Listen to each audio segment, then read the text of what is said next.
certain things that they didn't want to get because they said that it hurt some people and all this kind of thing here. And we got to get out of that spookism. And the reason why we are scared of things is because white people have been taking caution on things that weren't meant for them. But it has nothing to do with us.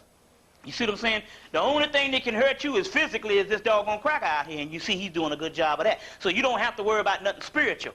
And so basically we try to teach people to get out of this old spooked out way of dealing with spirituality, because like I told you on the last time, that is employed by a dollar broth to basically basically keep a person scared. You see what I'm saying? So we want to get out of that particular mode of thinking. That particular mode of thinking, we want to get out of that also too. And also this particular ritual here is a very good one.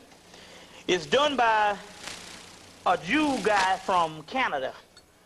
Is the guy who did it. And all right, and stuff, because he had been studying this stuff for years, so he's well versed on what he's doing. He's a great scholar, and he did this particular ritual and all. And now this is, he had a whole lot of other stuff in this particular ritual where you had to stand a certain way, and you got to do a certain amount of way, and do all this kind of stuff. That particular stuff on the ceremonial tip is we don't necessarily have to go through that, because our word is power. So all you got to do is just say it. You can jumpstart all the damn gestures and stuff like that. I would say that if you had a group of people and you wanted to go through a certain ceremony, if you had a group of people and you wanted to go through a certain ceremony, then it would be nice to get all the little gestures in between and stuff. And if anybody ever is interested in that, I'll give you the little gestures in between each one of the sayings that you can do all of this particular stuff and all. But as far as your own personal use, it's not necessary, because what we're trying to do is to get it to the point where you might want to recite these things every morning before you go, or you might want to recite it twice a week, once a week, and anytime you just basically think about it, because the whole deal is it's like studying. You're trying to work it into your subconscious, which I'm gonna deal with a portion of the lecture today, is this particular subconscious that we have to deal with and working it. Stuff and all, I would suggest, like they had a lot of Enochian stuff and other stuff like that. I found out that he just took a whole bunch of different books and put them together and made this big book for $19. But the main thing, when I looked in it, I said, oh, this is a nice Christ ritual. And I said, okay, this is the best part of the book. And that's what I bought the book for. I paid $19, but then again, $2, you know. But that's exactly where it came from. That's exactly where it came from. And so that's some things, too. But what happened was I was doing the one out of the, you still have that one, the magical primer. And when I got up to Philadelphia, I said, well, I got another one in this book, and let's see, can we repeat? And then it went off so good, and the people's like, oh man, that's the one you needed to have been saying the whole time. I said, well, in that case, well, I just go ahead and take it out of there also too, So let's see, we got these two here. These two are my guests, cause she's hooking up me some little things out of town. In the whole 9 yards, so we you know. These are agents that's coming to check you out, huh? Yeah, this is the. Well, this is my guess. Yeah, this is. These are $2. Yeah, that's my yeah, it's a Hebrew Christ ritual. Where you go? There you go. I said I owed you one of this. That's that particular ritual. You know. Now, I would suggest when you get these things. Now, what is the obligation? The obligation is when you receive something like this, is you supposed to take this and Xerox as many as you can and pass it along. But you know not to pass it along to people that's dead. You understand what I'm saying? Because they say by casting pearls to swine, hell, they can turn it back on you. Next thing you know, next thing you know, it'll be a whole. People calling you devil worshipers. It's like my friend down in Florida. Yeah. We got a lot of traffic. It's food, man. Okay. Oh, yeah, okay. I hear you. Amen to the food, man. But like I said, when I was in Florida, like I got a friend down in Florida, and his mother hear my tape to his mother, I am the Antichrist incarnated, the ultimate devil, you know, but she's holy sanctified, so we understand that whole, we understand that whole 9 yards. Also, too, like I say, I'm always working for the rent and lights and stuff. So anybody in in the midst of the conversation, if you feel free to give a donation or whatever, it would be truly and duly needed. So we do accept them. I got the rent due tomorrow, but I also got I'm working on my lights and stuff. So did you want one of the the $2 thing? So is anybody in the thing? So I want to get that brother something. They're gonna pot right here. That whole thing, and I do appreciate what the people did last week. Also too. Now let me get my notes out, and we're gonna deal with some things. This thing is very scary.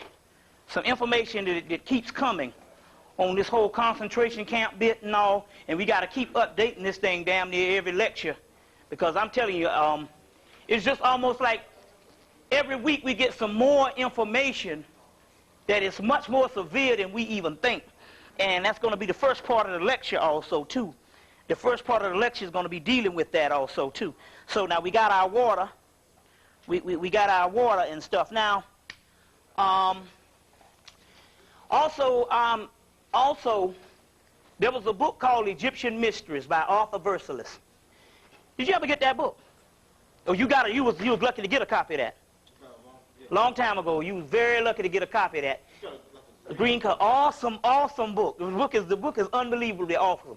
And I begged people to get the book back in. I begged people to get the book back in 1992, and especially on the first part of my video, I would tell people need to get this book. And even when I was speaking about the book had already gone out of print. It just took them a little while to sell out, because the only place that was selling it was Oxford. It is a great book, and it's one of those kind of books that you can always look in, because the more you go into the back of the book, the more harder it gets, if you notice. And it goes into all that hermetic stuff and alchemy and all that kind of stuff. But the book is one of the best books ever. And so I only had one copy from 1992. And then I had about 4 or 5 people that took advantage of the book and went out and got one. Anyway, I said, well, hell, what I was going to do is just go ahead and copy the book. But my copy had gotten so rotten as far as weak, until I said, well, hell, if I was to copy it, it would just fall apart. So and just lo and behold, I was able to go to used bookstore and find another copy. So that means the other copy I can go ahead and copy now and make into a whole book. And if it fall apart, it'll make a difference. I got an extra copy and stuff, you see. So I'm going to be working on this book to try to copy this book. It's about 100 pages and all. So you can double space the page and all that. But what I like to do is do the graphics on it and stuff. Some people just take the book and they put both pages down and copy it, and they sell you the book this way. What I do is I copy both pages and I cut the pages in half, and I do the same numbers, and there's a way you can put them on a Xerox machine that you can actually make it the same way as the book. You hear front and back, and it would be the difference. So that's the only reason why I'm hesitant, it takes a little while to do it. But now since I do have 2 copies of this book, I'm going to go ahead and copy that book, Egyptian Mysteries by Arthur Versailles, and it is an unbelievable book. As a matter of fact, I was thinking that trying to write the author just to get him to publish the damn thing again. He has a new book out called Theosophia, and it's dealing with the goddess Sophia and a whole lot of stuff and all. He wrote another book called The History of Magic, the Philosophy of Magic and all. But truly his best book is called Egyptian Mysteries. Unbelievable book and all. So I feel that we need to get a lot of this particular material available if we can and all. I found this little thing here that I'll be putting together. See, I'm a plagiarizer and a copier too, because I figure what we're doing is we rescuing our shit from the cracker. And what happened is when I went to New York, and like the brothers Hakeem Bey and all of them got tables full of the stuff. And what they did is they went all over New York and books that they know that people ain't gonna buy. They just go and make little small pamphlets and make books out of them. And they were selling these things and all, and that's the way they was able to get all this information that was out of print. If you go in front of the Mart on 125th Street, is that 123rd or 125th Street, right across from the Apollo Theater, they have these books, and what they do is they just go out and get these books and just print sections, and they take the best stuff out of them and just have these pamphlets and stuff. And so we have to start doing that type of stuff and making it available. This is one I found. And this is one I found and all. And and I just happened to run up on this one about 2 weeks ago. It's something. It was a pamphlet that was printed, and it was called Lucifer's Between Two Worlds. So if you know what Lucifer means light bringer. Has nothing to do with no satanic thing. It's talking about light bringer, and in here it's dealing with Sirius and dealing with Kim, the black land. So basically he's dealing with the combination of Sirius that I'm going to deal with tonight, as well as melanin, because it's showing you the different matrix. Anytime you see these things, and you'll see these things in different books. There's a book called Jesus Christ, S-U-N of God. You had a couple of them. Yeah, you'll find this book is full of these matrix. Anytime you see these diagrams, they call them Mandela's matrix. These are dealing with the black dot inside of you. Pentagrams, hexagrams, vesicas, and different things that's dealing with the black dot and stuff. This is a vesica right here. And a vesica is nothing but two circles drawn, and in the middle of the two circles you get the vesica, which means the womb, or a symbol of the vagina. And so you see even Christian church have these vesicas on it and all. That's a sacred symbol and all. As well as the pyramid is a symbol of melanin. As well as all these particular symbols, every symbol basically is a symbol of melanin. And basically they were saying that one way to tap into the subconscious is not only do you have to keep studying things to get an understanding, but actually certain symbols will trigger certain types of memory that you've had in previous lives and memory. And so we're talking about archetypes of the collective unconscious. So the certain symbols and stuff will trigger that, especially some ancient symbols that our people used to study in mass in 1,000 years ago. And you might have been studying that symbol, and you walking around here and all, and the next thing you know, you see this symbol, and it brings back this particular memory. That's the reason why symbols are very important. A good book that is called Myths and Symbols of Ancient Egypt is a book that explains myth and symbols of ancient Egypt by Clark Rundle. It's a book that's always printed. You could always get it. It's always printed. You know, Signs and Symbols of Primordial Man, Albert Churchward. If you notice in there, they'll show you the swastika. The swastika is a symbol that's on every culture has a symbol of the swastika. And that's why you know that the white Jew has got to be a fake Jew, and he gets mad at the swastika when the swastika is in fact the first Hebrew letter. The first symbol of the Hebrew letter is in the form of a damn swastika. And it was a Jewish symbol as well as an Egyptian symbol, which you go all through the temples, they have the form of the swastika. The metaphysical part of the swastika represents the black dot and melanin. It's called the whirling cross. It's called the whirling cross and all, and it represents the black dot and melanin also too. So that's one of our sacred symbols. And once we go into Hitler today, also we'll touch on a little bit of that. Hitler was a member of order called the Order of the Black Sun, and so therefore Hitler was into an esoteric. He was into the occult world or the esoteric world, and by him being the white man and just being halfway crazy, he thought he was the Christ because he read the Book of Law. And when he read the Book of Law, he said, "Oh, I am the Christ." And he figured that, you know, the Christ, when they say, you know, the ones that say they are the ones that say they are Jews but are not Jews, well, hell, like I said, he was over in Germany, and in Germany, when you grew up around these particular Jews, this European Jews, they were very arrogant people. So they would be equivalent of the way the damn Korean treats you now, or the damn Arab treats you now, or how the white man used to treat you before he's gotten advanced. You know, white people act very nice now. That's because they're advanced in their particular way of doing things. But you know, so this is the way that they grew up with these particular Jews, because these Jews was Arab, because these Jews had a culture. They had somebody else's culture, but let alone they had the oldest culture of white people that was given to them in Spain. So therefore, which we're going to be dealing with next week, is we're going to go into just what Moorish science is. Okay, you know, there's several people speaking on Moorish science, and they're doing a great job. So now we're going to find out we're going to go even deeper to find out that anything that you see in Europe that they didn't get out of Egypt when Napoleon went in there, if it was in Europe before that time, that was Moorish science. That means the Moors gave them to them because they had 16 universities. So we're going to go through and we're going to give you the different things that the Moors actually invented. Also with the manuscript of the Necronomicon, we're going to get into some things also too next week and all. Next week. So these were some things that that we're going to deal with next week. So Hitler, when he came to power, he figured, well, the Bible say that you're not the real Jew, so hell, we're just going to, that's his way. So I'm going to, that's his particular, that was his particular way. Also, I said, that book is out, Adolf Hitler, Black Magician, coming from England, school press, put out by Gerald, what's his name, Gerald Schuller, I think his name is Schuller, Adolf Hitler. Used to be called Adolf Hitler, the occult Messiah. It's called Adolf Hitler, Black Magician. Now, so let's go just get some things going, rolling, and all. Okay, let's get some things rolling here. Let's pour some water to the gods. And, well, I just get the little part out of the book, which is, this book, like I said, is a valuable little book. Majine Gonzalez Whippler, her particular book, and it has a list in here in the gods that correspond. So we'll start off with this, just to get the case going and all, and then we'll go into, I guess I'll say some of my own like I always do. And let's pay homage to them at first. And I'll also, too, come to find out that when I was in Philadelphia and all, one of the psychic sisters was there.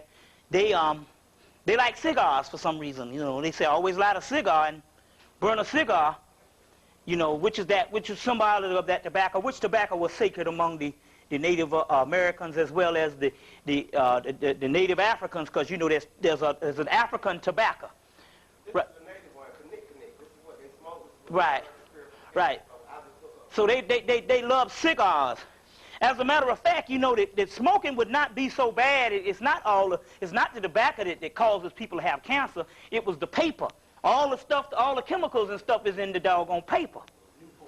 And stuff like that, you see. So it's the cigarettes. The reason why the cigarettes were so deadly, it was because it was the paper. People had been smoking for doggone millions of years, as far as, you know, the peace pipes and certain things and all, but it was the doggone paper is what was killing people and all. You see, they were just grinding up the tobacco and stuff, and they're saying, well, they have to treat the tobacco. No, they treat that paper.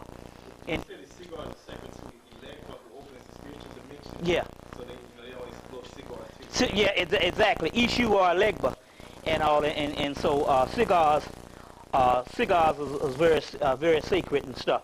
So they like that also too. If you're going to feed yourself now also too, which I got to start getting the habit. I was doing it real good last year. You know, we just put it on a plate. If you want to put it on your altar, you just put it on something and all. Let's let it smoke for them. And that will be a part also too. Which is something I got again, and I was into the practice of it last year and all.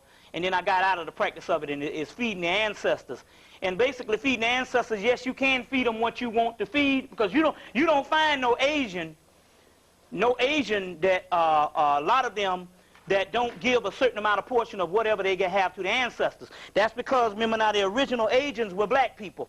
And so they're just following what the people of that land was doing before they got there. So it's good to feed them also, and like I said, the best thing to feed them is also is fruit. You know, fruit is a good thing too. Like I said, get you some rum, and rum is a good way to clean out your house. So you know, you take the rum and you put it in your mouth, and you spit it in four corners of the house, and spit it on your rug, and spit it in every room, and then you take a sip yourself. And this is a way to clean out your house also too. They deal with that down in Haiti, and the more powerful the rum, the better it is. Also, the people who didn't get the money ritual last week, the one that came from Haiti last week, we'll say that money ritual again. But anybody have tried to set up the money ritual yet? You know you need the parchment paper. But I would also add to put either write Ishu's name on the top, as well as Ogun. Erzuli's name and Oshun's name. Write it on the top of each parchment paper also too. So we'll give that particular ritual again also too. But I advise you to do that. Also too. So I can talk all day, but which is good. Hell, it doesn't really make a difference. You've already did it? Just do it on the 5th day. Yeah, well, just go back. You can always go back and put the name on there. Just write it on the top. You know what I'm saying? You can take it out and put it on there again. You know, like you said, just do it. That's her number's 5, right? So do it on the 5th day at 5 o'clock. Yeah, that's cool. Friday is her day. Good Friday is her day. Uh,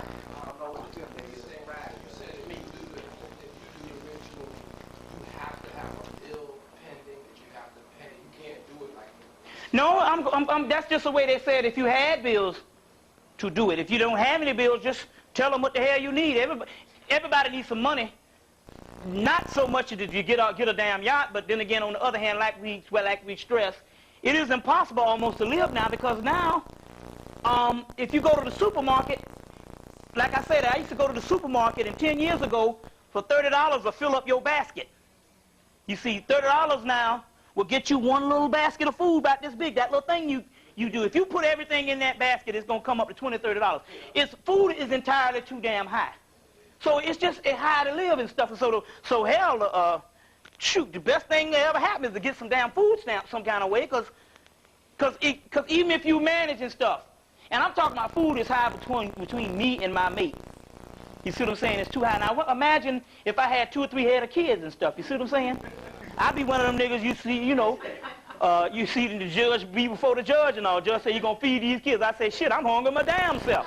You see, but I'm just saying it's impossible almost to live now, because that's the system they keep you, and you know how it is. Anytime you get on top of something, here comes some other stuff breaking down.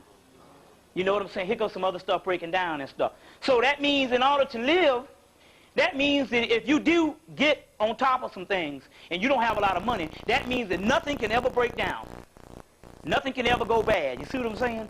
So it's almost unbelievable. It's almost unbelievable, and especially in a city dwelling. And we can't just, like I said, down in the country, a nigga just go get a fishing pole.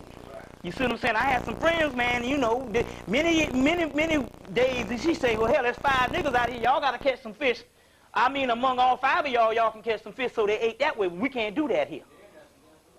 Okay, right. They had a guy that was fishing with, real worms, or he was fishing with something that he didn't supposed to be fishing with. Now, and they locked it. He was a foreigner. He was some guy from Mexico or somewhere. And they locked that guy up, man. That guy stayed in jail damn near 2 months. In jail for fishing with some kind of bait and stuff. You know what I'm saying? So this is that insane. And also, let's do this. Okay, Kether, Ashe Shakma, Ashe Bina, Ashe Chesed, Ashe Geberah, Ashe Tipperet, Ashe Noxad, Ashe Had, Ashe Yased, Ashe Malkuth, Ashe Osea, Ashe Aset, Ashe Tahuti, Ashe Mayat, Ashe Minivis, Ashe Muntu, Ashe Mintu, Ashe Mach, Ashe Patah, Ashe Sut, Ashe Ra, Ashe Amin Ra, Ashe Abra, Ashe Herheru, Ashe Harsefi, Ashe Anubis, Ashe Aset, Ashe Nebti, Ashe Nebtert, Ashe. Okay, I'm just making up some in between, but when I think about them, I guess it's to put them on there.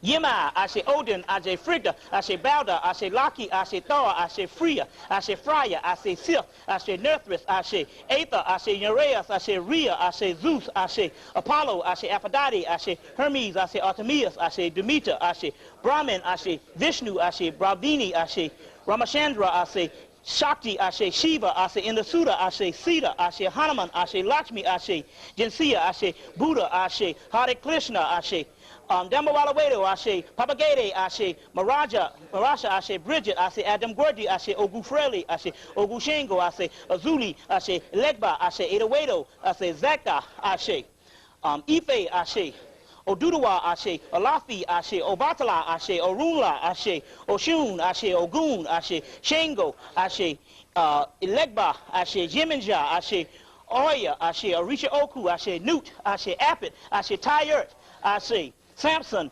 Ashe Dagon, Ashe Kuthumi, Ashe Sanat Kumara, Ashe Thunderdog, Ashe Thunderbird, Ashe Patah-Netu Unra, Ashe White Buffalo, Ashe Gopi Girls, Ashe Raheruka Hudi, Ashe Harpacross, Ashe Sut Nessi, Ashe Sut Nubit, Ashe Jinsia, Ashe Kakshidi, Ashe Jacob, Ashe Jacob, Ashe Baal, Ashe Baal Shem, Ashe Mintu Sivara, Ashe Mentep Sing Sing, Ashe Ramanatu, Ashe Cthulhu, Ashe Hastar, Ashe Nilahotep, excuse me, Shub Niggurath, Ashe Dagon, Ashe let me keep on going on.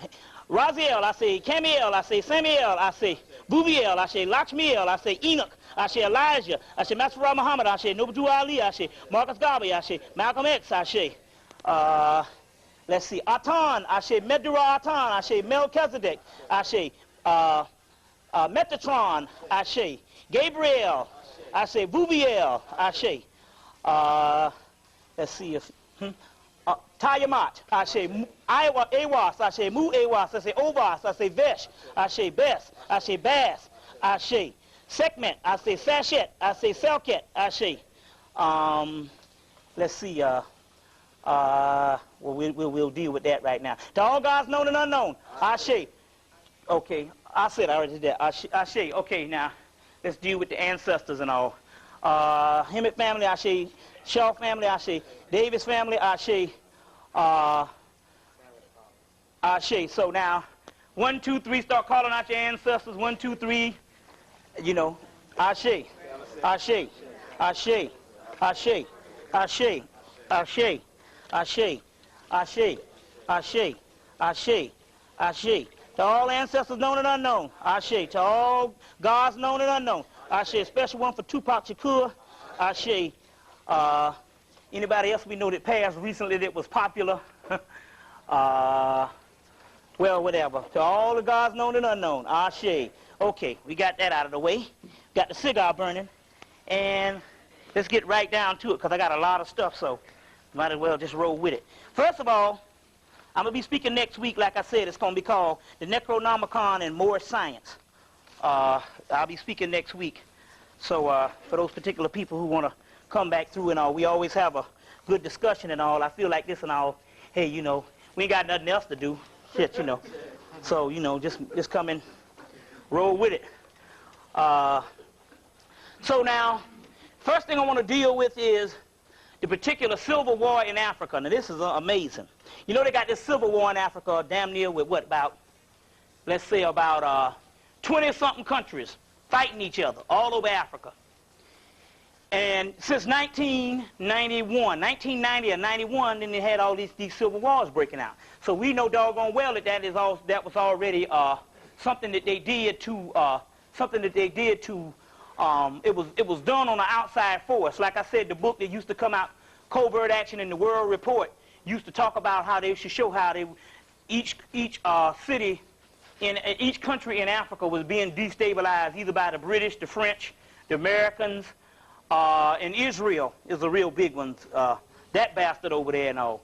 Israel is a real big one. And different interests of the European powers was coming in and was destabilizing countries and different things like that for mineral wealth as well as everything else. But the main thing is the reason why these particular civil wars was also going on, not only was mineral wealth, because we know they've been doing that since colonization and even before that. But the reason why these particular civil wars was going on, we find out, is that they had to have an excuse. So if anybody in the near future would come in and say, what in the hell happened to all the people that was on the continent that's depopulated now, which damn near they have wiped out just about the majority of the continent, spite what you think, because they show you certain areas, and I said before, and a lot of areas is based on tourism. You don't go and see the continent because the continent is a huge continent, and it would take damn near a year to cover the whole thing, and all, and a great deal of money. So what the deal is they just show when they have certain spots that they don't touch, and certain tourist attractions that they don't touch. But for for the most part, most of Africa has been wiped out. You see what I'm saying? We're talking about millions upon millions of people that's dead. You see what I'm saying? Well, they had to depopulate. The first wave was with the AIDS thing. We do know that. The other part is with the Ebola thing. We do know that. But the other thing is these particular one is depopulated because the World Health Organization, which is the main one, have melanin camps. Explain this to you. They have melanin camps all over Africa. These huge melanin camps that's done by the World Health Organization. And what these things are is this. They are able to take mass quantities of bodies and they extract the melanin out. Then they take that particular melanin and they ship that melanin to the United States. And the United States has melatonin laboratories, and they make melatonin out of it. As well as the United States has a few melanin camps. That's we know this based on the amount of black people, 12 million black people being missing since 1990. How can there be 12 million? Like I said before, even Jesse Jackson had hit on a number, it tapped into a number in 1988 that there were 60 million black people. So now if they give you a lower number on a low number of 30 million and shit, or 40 million, they give you this low number. They've been saying 30 million and 20 million since the 60s. And if they give you this low number, that means that they can count mass numbers of people in the population. They can count mass numbers that they can kill. So if they say 30 million people, and most black people still think we got 30 million people. You understand what I'm saying? But we done had more babies in the last 5 years than we had in all the damn 1970s and 60s. But yes, we still 30 million. So if they give you that small number, that means that's so many million people that they can pick from and kill. So they said it was about 60 million people, and if by it being damn near 60 million people, this means that they can kill 12 million people and you don't even miss it. And so, but basically the mass amount of these particular melanin carriers that's getting killed is the continent. So that means if they're killing 12 million people here, and that's a large number to us, that means they're killing 15 times as many on the continent, because we're talking about literally a continent that is cut off from most of the world. Even if they go and see, even when they see the continent, only time you see the continent, they're seeing some damn lions and some shit somewhere. Now, how is it that they can, National Geographic and them can be in this continent for years, and they can take the plane and fly over vast amounts of the continent, and you don't see no people? Then when you see the people, you like see 10 or 15 people walking around, and they call that a damn tribe. You see what I'm saying? But you don't see mass amounts of people. You got more people in Europe that you see. If you was to go to Germany and go to different places and just ride around, you would see a heavily populated city, cities and states, which Europe is the smallest land in the world. So then what we're talking about here is, if you see this, we're talking about that Africa being such a place that's cut off from the rest of the world. And then not only cut off from the rest of the world, Africa is cut off from most of Africa. If you go 30 miles down the street, you know what I'm saying? You got they don't have a bridge or a road there. You got to get in a goddamn airplane just to go next door. 10 miles, just to travel 10 miles, you might have to go and get in an airplane or some kind of thing and all, because they don't have a highway system, and they made it that way in colonization to never make this thing modernized to the point whereas you can get in a car and drive all over Africa. You can get in a car, get in a train and drive all over Europe. You see what I'm saying? But you can't in America. But it never all over Africa. And the reason is because they destabilize this particular country, and that's the way they can keep it cut off from the rest of the world. And even within Africa, they can keep certain portions cut off from the other part of Africa. You see what I'm saying? So this is, and then based on ignorance and everything else, they can actually destabilize these particular countries. So the bulk of the melanin carriers that's being killed is being killed